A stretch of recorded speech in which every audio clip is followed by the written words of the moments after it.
Start কর বলি। নমস্কার বন্ধুগণ, আর স্টুডেন্ট তোমাদেরও শুভেচ্ছা জানাচ্ছি। দেখো স্টুডেন্টরা, আজকে সবাই দেখো একটা কাপ্তান কেটে দেখাবো। কত সহজে কাপ্তানটা কাটে যায়। সবচেয়ে সাবজেক্টের মধ্যে সোজা ফর্মুলা, এত সোজা ফর্মুলা হয় না। এই দেখো কী করে কাপ্তানের মাপ করবে। প্রথমে তুমি এই ছাতিটা ধরবে, হ্যাঁ ছাতি ধরবে। কাপ্তানে যদিও মাপটা কোনো প্রয়োজন হয় না। এই ছাতি নিলাম 44, কোমর নিলাম, হ্যাঁ মাপটা একটু দেখে নিলাম, হয়ে গেল। এখান থেকে এখানে শেষ তো কোমর যে দড়ি ভরবো, ওখানে দড়ি ভরতে হবে 17, তারপরে ঝুল 57, হয়ে গেল। এখানে কাপ্তানের এই পুটটা আমরা মাপি, কোনো প্রয়োজন হয় না, তবু পুটটা নিয়ে দেখে নিলাম 19 আছে, ঠিক আছে। এইবার দেখো ঝুল +3 × 2, ঝুল +3 × 2 কাপড়টা নেব, ঝুল +3 × 2 একটা কাপড় নেব। তাহলে নিই, এই হচ্ছে কাপড়টা। এই দেখো এই কাপড়টা এই দুভাঁজ করলাম, প্রথমে দুভাঁজ করলাম, অনেক বড় কাপড় তো। আর সব সময় মনে রাখবে কাপ্তানগুলো একটু 42-44 বহরের কাপড় কাটলেই ভালো হয়, পরতেও সুবিধা আর দেখতেও সুবিধা। কাপড়টাকে কি করলাম, প্রথমে এই যে দুভাঁজ করলাম, প্রথমে এই দুভাঁজ করলাম, করে সমান করলাম। এইবার তারপরে কি করলাম, এখানে 4 ভাঁজ করলাম, ধরো হ্যাঁ ওটা করো, 4 ভাঁজ করলাম, করে কাপড়টার বহর অনেক বড় তো, দেখাতে গেলে একদম টেবিলে উঠে যেতে হচ্ছে, এরকম পরিস্থিতি। হ্যাঁ 44 বহরের কাপড় কাটে, এগুলো আমাদের স্টুডেন্টরা কাটে, শেখে আর নিজেরা করে, দিয়ে বাইরে করে করে দেখি, লোককে বিক্রিও করে দেয়, ঠিক আছে। ব্যাস এই হলো কাপ্তানের ভাঁজ হয়ে গেল। 4 ভাঁজ করলাম, 2টো পার্ট একবারে কেটে দেবো, বারবার কাটবো না, কোনো দরকার নেই। এইবার তাহলে এখানে কিন্তু পুটের কোনো মাপ দরকার নেই, হ্যাঁ পুটের কোনো মাপ দরকার নেই কাপ্তানে।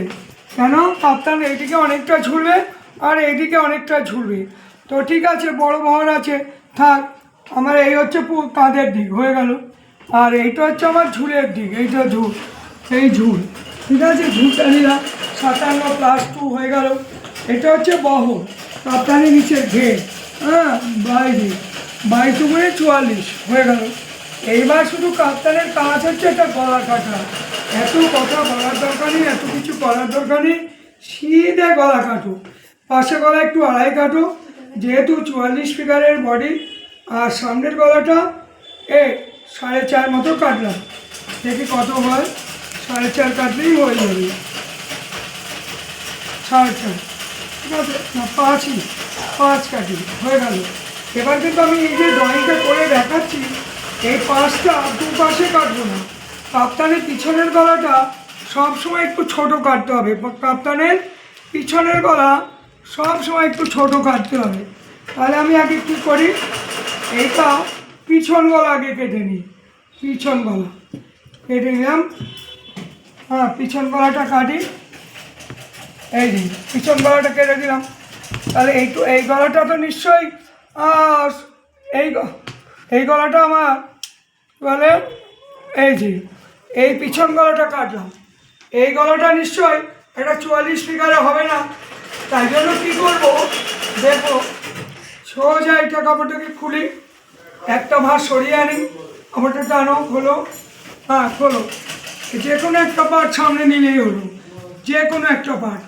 মনে করলাম আমি এইদিকেও করতে পারি, এইদিকেও করতে পারি, তার জন্য কি করব, সামনের গলাটা শুধু বড় করে কাটবো। সামনের গলা এই যে বড় করে কাটবো, এই সামনের গলাটা বড় করে কেটে দিলাম, পিছন গলা ছোটোই থাকবে। কাপ্তানের পিছনের গলা বেশি বড় ভালো লাগে না, আর কাপ্তানের গলা পিছনে এক গোল ছাড়া কোনো গলায় ভালো দেখায় না, ভালো হয়ও না, হ্যাঁ তাহলে বাজে হয়ে যাবে। গলাটা বড় করে দিলাম, আগে দুটোই এক মাপে কেটে নিলাম, নিয়ে সামনের গলা। তাহলে ব্যাস এটা আমার দেখো ফ্রন্ট পার্ট হয়ে গেল, ফ্রন্ট হয়ে গেল, হ্যাঁ দেখো এটা ফ্রন্ট হয়ে গেল, ফ্রন্টের গলা আমি বড় করে দিয়েছি, ঠিক আছে না। এইবার হলো, তাহলে সেলাই করব কি করে, কাপড়টাকে সোজা করে ধরো, খুব সোজা নিও সেলাই, কোনো কিচ্ছু সেলাই কঠিন না, হ্যাঁ ধরো কাপড়টা টানো, হ্যাঁ বিছিয়ে দাও, এই বিছালাম, হয়ে গেল। এইবার কী করবো, শেষ তো বলেছি 16, এই যে 16 উল্টো পিঠে, এই উল্টো পিঠে 16, হ্যাঁ ওটা অনেক লম্বা, 5 ফুট 5 ইঞ্চি স্টুডেন্ট তো, তাই জন্য এখানে দিলাম 17।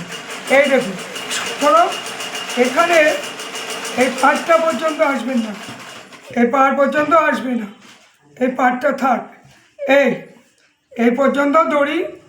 এই মানে এখানে একটা কাপড় বসাবো, একটা পটি কাপড় এই বসিয়ে দেবো, এই পিঠে একটা বসাবো, আবার এই পিঠেও একটা বসাবো। বসিয়ে যখনই আমি এই দড়ি ধরে টানবো তখনই কাপ্তানটা এই যে কুচি কুচি কুচি কুচি হয়ে যাবে। দেখে একটু উঠিয়ে দাও উপরে থেকে। হ্যাঁ, এই কুচি কুচি হয়ে গেল। এটা কুচি কুচি করে দিলাম। একটু এদিকে সোজা করো, ক্যামেরায় দেখাতে হবে তো। হ্যাঁ, সোজা করো। এই কী করলাম, দড়ি যেই ভরবো, ভরার পর এই দড়ি ভাড়াটা একটু দেখলেই বুঝতে পারবে। এই হয়ে গেল। আর কাঁধে কী করবো, এইটা কিচ্ছু করতে হবে না, এখান থেকে এইটা 7 ইঞ্চি 7.5 নিচে রেখে দেবে। ঠিক এই সেলাইটা এখান থেকে এই ধরো, একটু ধরো বগল, না উল্টো পিঠেই করবে, উল্টো পিঠে করবে। এই এখান থেকে ধরে সেলাইটা ওটা ছাড়বেন, এটা কান, কাপ্তানের এই যে দুই দিকে দুটো কান মতো থাকে না, এই দুটো কান। না, হ্যাঁ কানটা সোজা পিঠে করবে, কানটা সোজা পিঠে করবেন, দড়িটা উল্টো পিঠে করবেন। এই করে দেবেন, এ পাশে এটা করবেন। নিচ থেকে কত ইঞ্চি ছেড়ে? নিচ থেকে 4 ইঞ্চি ছাড়লেই হবে, না ছাড়লেও হবে। আবার এখানেও 7 ইঞ্চি নিচে। এই দেখুন, এই করে ভালো করে ধরো আর টান করো চোখগুলো। হ্যাঁ, এই 7 করে এই করলাম, এটা কান হয়ে গেল। হ্যাঁ, আর এখানে দড়ি ভরবেন, সেলাইটা একটা এক্সট্রা কাপড়, মনে করুন এই কাপড়টা, হ্যাঁ এই যে এই কাপড়টা এরকম বসাবে, এই বসিয়ে এরকম করে ধরে ভাঁজ করে আবার সেলাই করবে। তাহলে ভিতরে একটা রাস্তা হয়ে গেল, ওখান দিয়ে দড়িটা বানিয়ে ভরে যেই টানবে কুচি কুচি হয়ে গেল। হ্যাঁ, কাপ্তান হয়ে গেল, গলা হয়ে গেল কাপ্তানের, কুচি কুচি হলো। কোথায় যদি বুঝতে না পারেন ফোন করুন, আমাদের 48-50 বছরের উপরে কলেজ, আমরা 100-র উপর ছবি ডিজাইন সব দেখাচ্ছি, যা যেটা পছন্দ। আমাদের এখানে অনেক স্টুডেন্ট শেখে, আবার অনেক ডিজাইনও করে, সব কিছু দেখানো। ম্যাডাম বলছি কি শেষ তো যতদূর আসবে এখান থেকে দড়ি, হ্যাঁ দড়ি সব শেষ তো জায়গা হবে, যেখানে শেষ তো সেখানেই দড়ি হবে। হ্যাঁ, তাহলে বেশ, তাহলে কোমরতে কুচি কুচি হয়ে গেল, নিচেটা ঘের হয়ে গেল। কাপ্তান এভাবেই করবেন। এখান থেকে বগল মিনিমাম 7 ইঞ্চি রাখবেন। আবার বলি এই সেলাইটা সোজা পিঠে 5 ইঞ্চি দূরে করবেন, এই যে 5 ইঞ্চি দূরে করবেন। তাহলে এটা হচ্ছে কাপ্তানের সেই কানটা, মানে সাইডে 5 ইঞ্চি দূরে না? হ্যাঁ, আর কিছুই না, একদম সোজা, একদম সায়া সেলাই থেকেও সোজা। ঠিক আছে বন্ধুগণ, না বুঝলে ফোন করবেন। আসুন, আমাদের অনেক ছবি, ড্রয়িং, ডিজাইন, ফর্মুলা দিয়েছি। চৈতালি বলে সাবস্ক্রাইব করুন, অবশ্যই খুঁজে পাবেন। নমস্কার বন্ধুগণ, স্টুডেন্ট তোমাদেরও শুভেচ্ছা। এরপরে ভিডিওর জন্য অপেক্ষা করুন।